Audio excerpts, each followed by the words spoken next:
it's Ijoma Uday, aka I Just Packs Made. Welcome to my channel. If this is your first time, welcome. If you are a returning subscriber, I really appreciate you. So today we're going to be looking at how to make this collared shirt with an invisible button area. So let's get started. So this is a 2-yard fabric, but I didn't use entirely everything. So I went ahead to take out 6.5 inches right here for my buttonhole and my button allowance. So the outer part here is 6.5 inches. Then I went ahead to mark my body readings. So that's 6.5 inches over there. Okay. So now the next thing I'm going to do is I'm going to mark it. So I'll go ahead and mark 6.5 inch and then connect a straight line all the way down. Now this allowance here is for the buttonhole and then my invisible buttonhole allowance and then for my buttons, okay? And I'll go ahead and mark out my basic bodies. So this is me just taking my normal basic bodies measurements.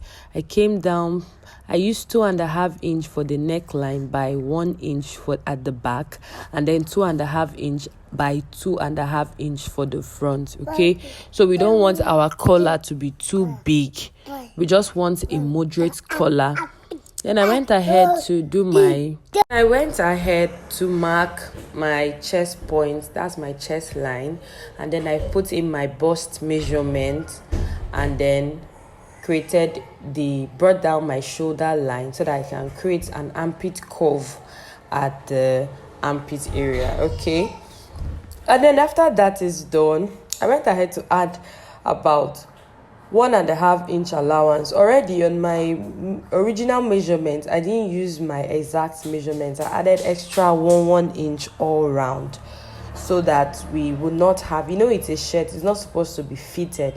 So after adding already, I still added 1 inch for the sewing allowance. So my initial measurements are already wide enough. On this hem part, I came up by 2.5 inches just to get that shirt curve, okay? So now this is what it looks like. I'll just go ahead and cut. Everything out.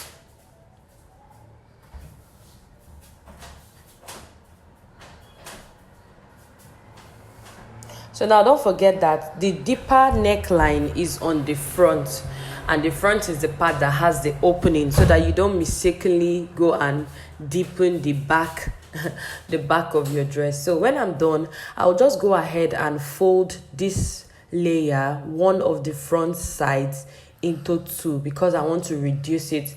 Now this is where our button will be placed. So I took my tape and measured the 6.5 we already used at this point. So when I took the 6.5, I connected a straight line down and then I further went ahead to reduce it. Now I'm reducing this only one side. Take note, I'm reducing only one side because this is not where we have the invisible button layer.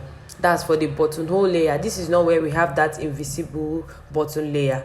So this is just for the button, where the button will be tacked. So I'm using 3 inches for my button area, okay? I'm using 3 inches here. So I'll just go ahead and iron and bend it together. So now I went in with about 0.7 inches or thereabouts. That's from my 3 inches I notched for the button area. Either you can use 1 inch or 0.7 inch, depends on how big or how small. Then when I did that, I went ahead to bend it to meet the notch where I had already marked, to meet the notch, just to form that buttonhole area. So this is what it looks like. Please don't forget to like this video. It will really do me good. Don't forget to leave a comment in the comment section. Let me know if you understood what I did. And if you've not subscribed, please do well to subscribe to my channel. So now we are back to the main thing, the oga pata pata of this dress. So the first thing I'm going to do, this is our 6.5 inches mark. Now note that for me, this allowance was quite big. Like the invisible area was wide enough. So if you don't want yours to be this big, you can use 5.5 or 5 inches, okay? But this 6.5 was what I used, okay? So I'll just go ahead and mark out 1/2 inch. I'm taking my time to explain this part, so you would follow. So I went ahead to mark 1/2 inch and pressed the 1/2 inch down. Then I now went ahead to bend one side of the 1/2 inch by 1.2 inches. So now I'm going to measure 1.2 inches here, and then I'll mark it or use my iron to get that line all the way down. So now remember that the first thing we did was to mark 1/2 inch and pressed it all down. Then I went ahead to mark 1.2 inches. So I'll be using my pin just to hold it down so that you can see what I did here. So I'll use my pin, hold it all the way down before I now iron it.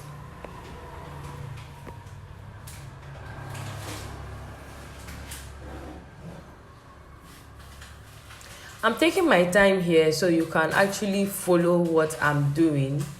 I'm taking my time so you can actually see, because this is like one of the most important things in this video. So I'm just taking my time here so you can actually see what I'm doing. So after pinning it all down and I confirm that every part has been pinned to 1.2, I'll now take my iron and press it all the way down.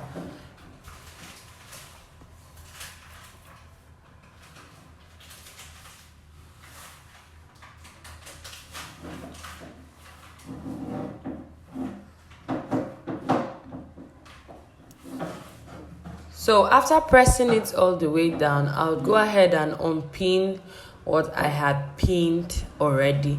So I'll go ahead and unpin it. Okay, so I still left some of the pins though.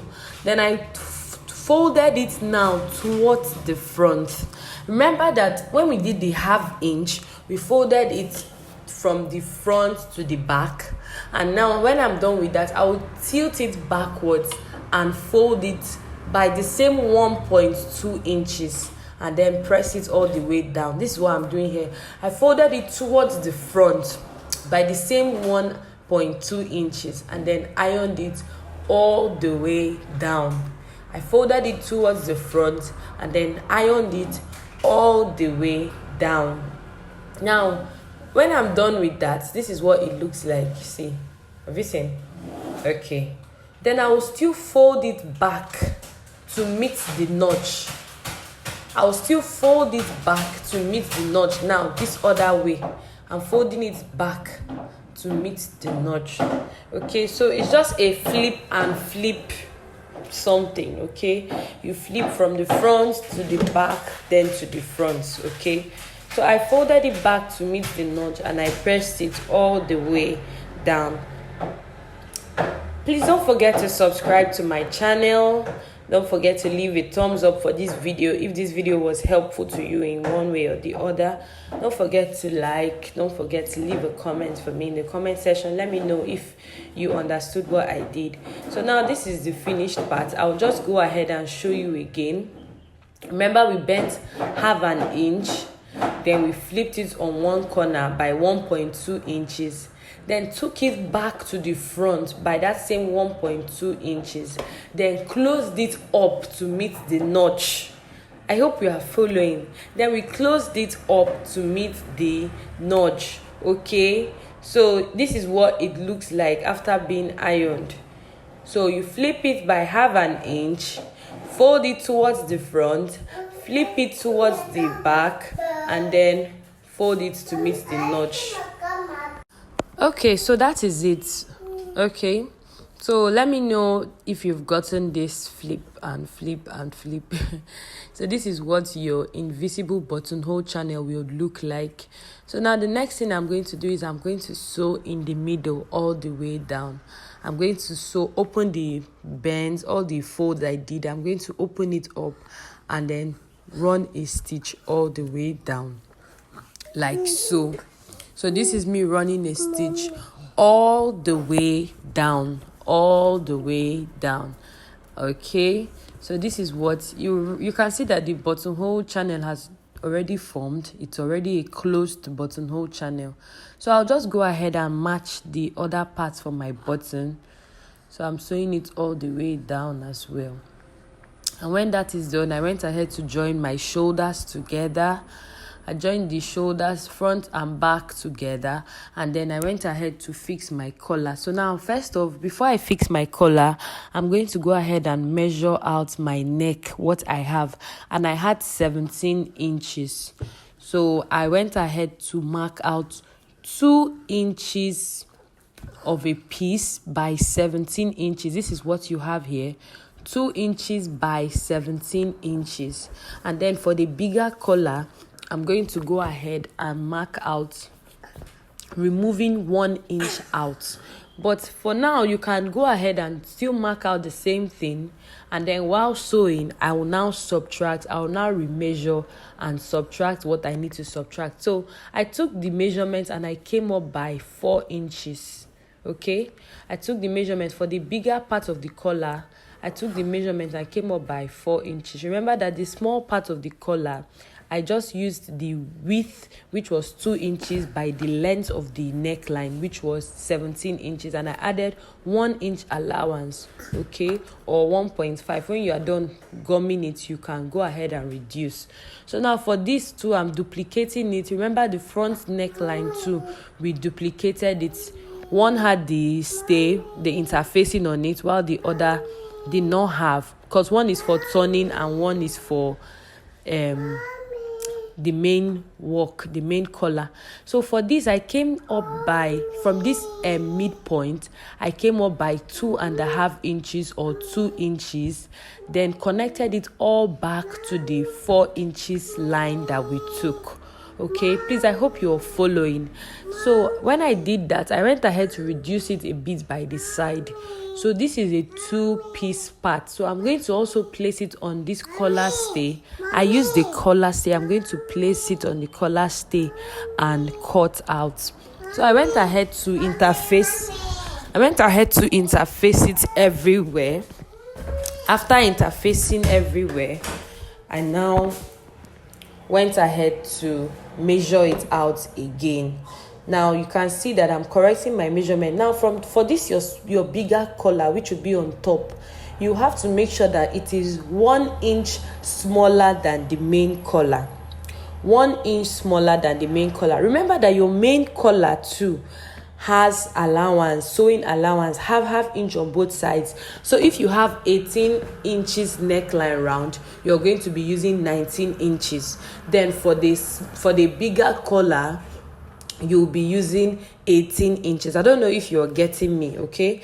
So I went ahead to first turn the bigger collar all the way round. I went ahead to turn it all the way round. And then after doing that, I nudge it round to go and iron, okay?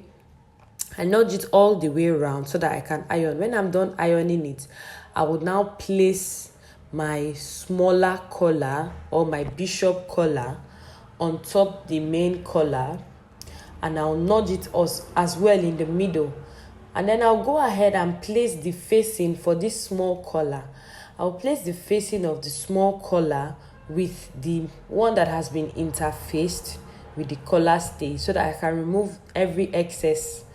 So now this is not really necessary though, because you know when we cut it out, we use the same width measurement, so you can just leave it will still be sewn inside. But just for safety reasons, you can just trim off just a little out so that the facing allowance will not be too big. Okay, so after doing that, I'll just go ahead and first top stitch that opening on this bigger collar. Remember, we sewed this round and left the downside open. Okay, so that downside now I'll just top stitch it down. Then I'll take my bishop collar and place midpoint facing midpoint both on the lining and the bigger collar and then the bishop collar. Okay, now make sure that your interfaced part is facing the interface part.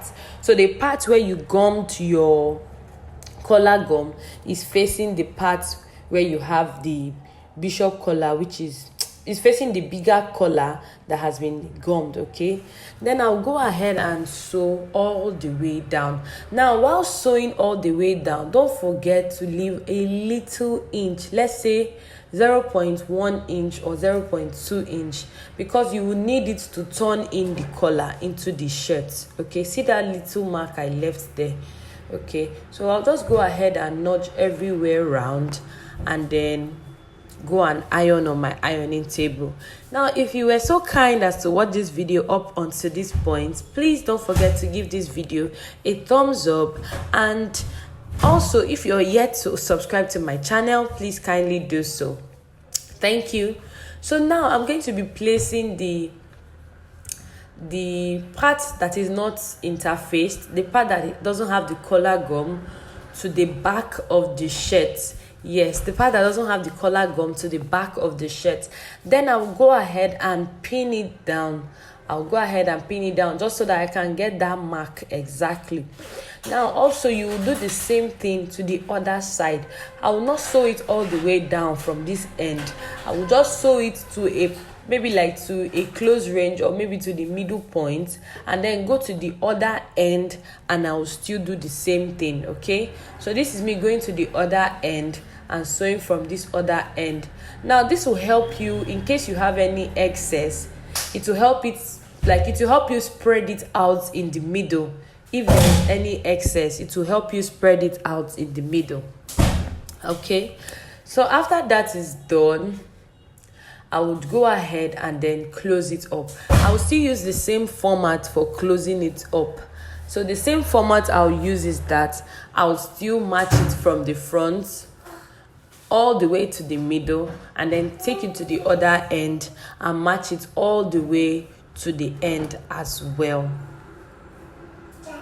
like so. So now I didn't do a cuffed sleeves, I just did a balloon sleeves on this shirt dress, so I wouldn't be showing you how to make a sleeves with a placket.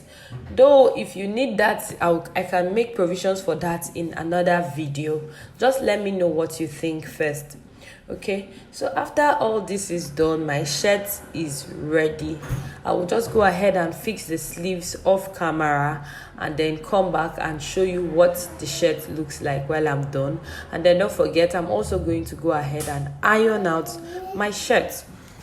This is what it looks like after ironing. I worked with a silk fabric, and if you worked with a silk fabric, you know that it's always, it doesn't really give you that flat shape you need. Okay, so this is what it looks like when I was done. I finished fixing the sleeves at this point here, and this is what it looks like. Thanks so much for watching, and sorry for all the background noise from my child. See you on my next video. Bye.